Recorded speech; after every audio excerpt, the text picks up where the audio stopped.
To some other big news that we have been tracking, well, two cabinet members of Trump's administration have linked the ongoing government shutdown to the No Kings protest scheduled for October 18th. Treasury Secretary Scott Bessent and Transportation Secretary Sean Duffy accused Democrats of prolonging the shutdown to align with these mass rallies. Duffy suggested that these protesters are driven by paid activists and even hinted that No Kings organizers are influencing Senate Democratic leaders. The protests, which are set to take place in over 2,500 locations across US, are a part of a broader effort by activist groups to voice opposition to Trump's policies. Organizers, however, have responded, calling these accusations a distraction and stressing that their protests will remain peaceful. As the shutdown enters its second week, tensions rise between Republicans and Democrats. With us on the broadcast is Ms. Irina Sukriman, senior journalist, joining us from New York. Thank you for your time speaking to us on NewsX World. The argument that is being raised by two cabinet members of the Trump administration is that the ongoing government shutdown is linked to the No Kings protesters and in fact the protests that are scheduled for October 18th. How much merit does this argument hold? Thank you so much. I don't think it holds any merit whatsoever.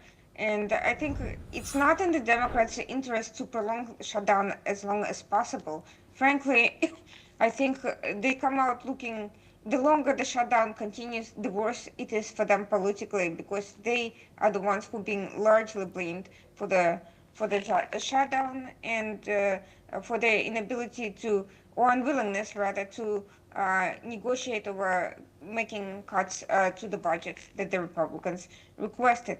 That said, these protests are not new. They have been ongoing for a while.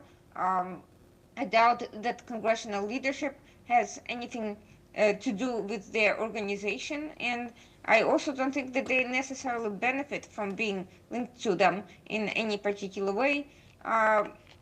The Trump administration has tried very hard to discredit these protests, to link them to illegal migrants, to assorted illicit activity, and to dark money from the Democrats.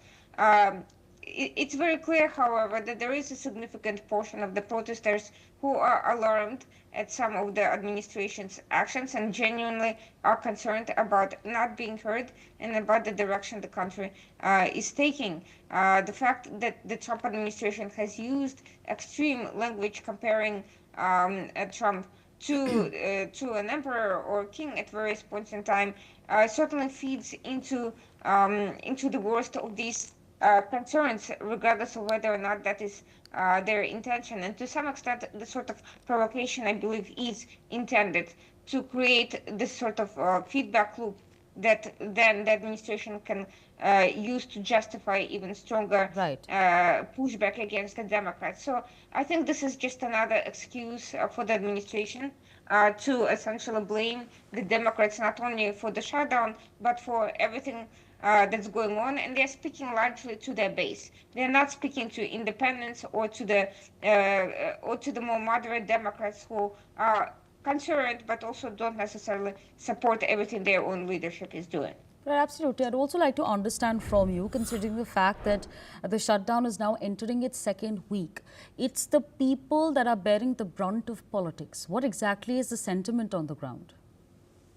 Nobody is happy about the shutdown, least of all the people who are getting fired. On Friday, over 4,000 federal employees were unceremoniously shown the door, and even the people who are furloughed may not end up being paid back for the time they spent off work, with the exception of the military, whom Trump specifically said that they need to be paid. By the way, it's not clear whether they have been paid or have not. Just because Trump said it doesn't in public doesn't mean that he may not have ultimately directed his administration to do otherwise behind the scenes. So the fact that it's creating additional financial tensions in the midst of an economic slowdown, in the midst of the uncertainty over and inconsistency over tariffs, that creates a major economic, um, additional economic concerns in the public. They're not happy. They wish the two sides can come to some compromise, Right. but they also don't see either side as willing to budge on some of these essential issues, particularly the entitlement program, Social Security, Medicare, and so forth. Those are, on the one hand, seen as the brunt of the official spending, but on the other hand, uh, neither side is willing to make the significant cuts that are necessary, and they also disagree about the way those cuts should be done.